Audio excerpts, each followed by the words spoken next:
Hi students, welcome to Sima's classes. Rule of inference premises apply பண்ணி கொடுத்திருக்கிற premissionsலேருந்து ஒரு conclusion indirect methodல எப்படி போடுறதுன்றத இங்க ஒரு எக்ஸாம்பிள்ல பார்க்க போறோம். இதான் question. Show that the conclusion R follows from the premises P conditional Q, Q conditional R, P R R by using indirect method. இங்க questionலே தெளிவா சொல்லிட்டாங்க. indirect methodல நான் வந்து இந்த R கொண்டு வரணும். அதாவது Rன்றத கன்க்ளூஷனா இந்த ப்ரிமிசஸ் எல்லாம் யூஸ் பண்ணி இன்டைரக்ட் மெத்தடில் கொண்டு வரணும். Prove by indirect method. அதுக்கு நம்ம என்ன பண்ணணும்னா இதோட நெகேஷனை எதை கன்க்ளூஷனாக காட்டணுமோ அதோட நெகேஷனை அடிஷ்னல் ப்ரிமிசஸாக ஆட் பண்ணிவிட்டு நமக்கு ஒரு கான்ட்ரடிக்ஷன் வரணும். அதாவது ஃபைனலாக ஃபால்ஸ்ன்னு வரணும்.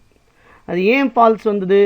இந்த ப்ரிமிசஸை அடிஷ்னலாக யூஸ் பண்ணியிருக்கோம். அது வந்து நெகேஷன். அப்போது இது நெகேஷன் இல்லாமல் இருந்தால் அது ட்ரூவாக இருக்கும்.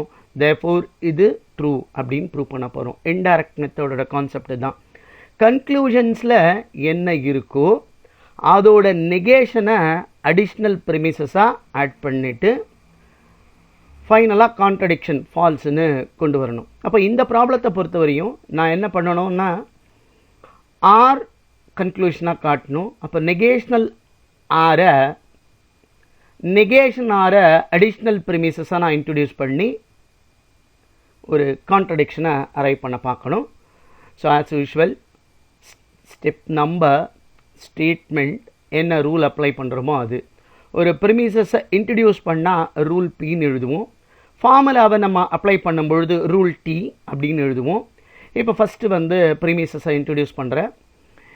இங்கே ஒரு ரூல் என்னென்னா ப்ரிமிசஸை எந்த ஸ்டேஜில் வேணாலும் நம்ம இன்ட்ரடியூஸ் பண்ணிக்கலாம். கொடுத்துருக்கிற ப்ரிமிசஸை எந்த ஸ்டேஜில் வேணாலும் நம்ம இன்ட்ரடியூஸ் பண்ணலாம்.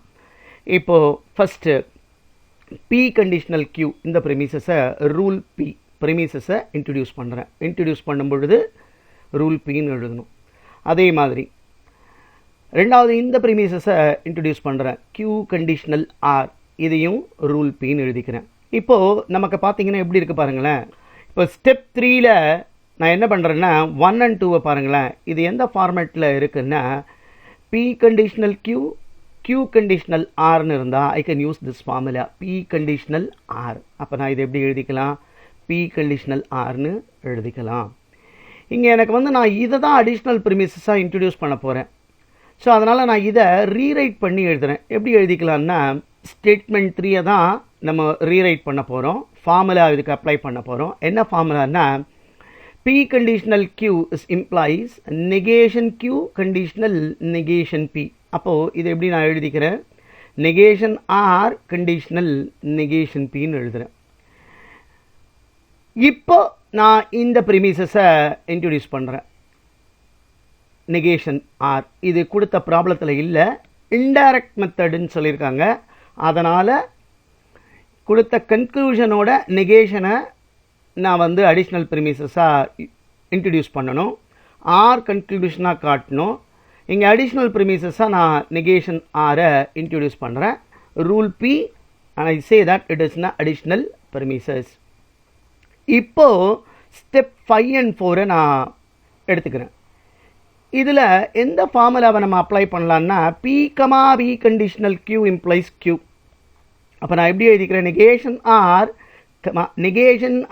Conditional negation p that is equal to negation பின்னு வரும். ஸோ இப்போ இது வந்துடுச்சு. இப்போ நான் அடுத்து என்ன பண்ணணும்னா இந்த ப்ரிமிசஸை நம்ம இன்னும் இன்ட்ரடியூஸ் பண்ணல. ஸோ 7th ஸ்டெப்பில் பிஆர்ஆர் நான் ரூல் பி அதை இன்ட்ரடியூஸ் பண்ணுறேன். 8th இப்போ நான் இதுக்கான ஃபார்முலாவை எழுத போகிறேன். ஸோ ஸ்டெப் 7க்கான ஃபார்முலா நமக்கு தெரியும். P conditional Q is equivalent to negation P or Q.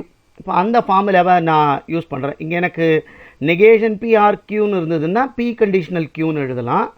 இப்போ நமக்கு இங்கே பிஆர்ஆர் இருக்கிறதுனால இதை நெகேஷன் பி கண்டிஷனல் ஆர்னு எழுதிக்கலாம். இப்போது 9th ஸ்டெப்பு நான் பார்த்தீங்கன்னா இங்கே 6ஐயும் 8ஐயும் நம்ம வந்து கம்பைன் பண்ணோம்னா இந்த formula B comma B conditional Q implies Q அந்த ஃபார்முலாவை நான் அப்ளை பண்ணால் இதுக்கு பாருங்கள் negation P comma negation P conditional R நான் ஆர்னு எழுதிக்கலாம். ஸோ இதுக்கப்புறமா 10th ஸ்டெப்பு நான் என்ன பண்ணுறேன்னா 5ஐயும் 9ஐயும் எடுத்துக்கிறேன். ஸோ ஸ்டெப் 10ல் 9ஐயும் 5ஐயும் எடுத்து அதுக்கான ஃபார்முலாவை இங்கே எழுத போகிறேன். என்ன formula? B comma q implies பிஎன்கியூன்னு எழுதிக்கலாம். Is it equivalent to p and q. இப்போ இந்த ஃபார்முலாவை நான் அப்ளை பண்ணால் I can write this as r and negation r. So இப்போ இதுக்கான ஃபார்முலா 10 ஸ்டெப் 10ல் ஃபார்முலா வந்து நமக்கு தெரியும் pn negation p is equal to false. அப்போ rn negation r is equal to false. Finally we get a contradiction. Why we get a contradiction? negation r என்ற additional premises நான் introduce பண்ணுறதுனால எனக்கு contradiction வருது. அப்போது இதோட conclusion ட்ரூ ஆகணும்னா நான் r introduce பண்ணியிருக்கணும். இதான் indirect மெத்தடில் ஒரு ப்ரீமிசஸை கன்க்ளூஷனுக்கு ஏற்ற மாதிரி ப்ரூவ் பண்ணுறதுக்கான எக்ஸாம்பிள் ப்ராப்ளம். இதே மாதிரி மற்ற ப்ராப்ளத்தை பார்க்குறதுக்கு சேனலை சப்ஸ்கிரைப் பண்ணி வாட்ச் பண்ணுங்கள். தேங்க்யூ ஃபார் வாட்சிங்.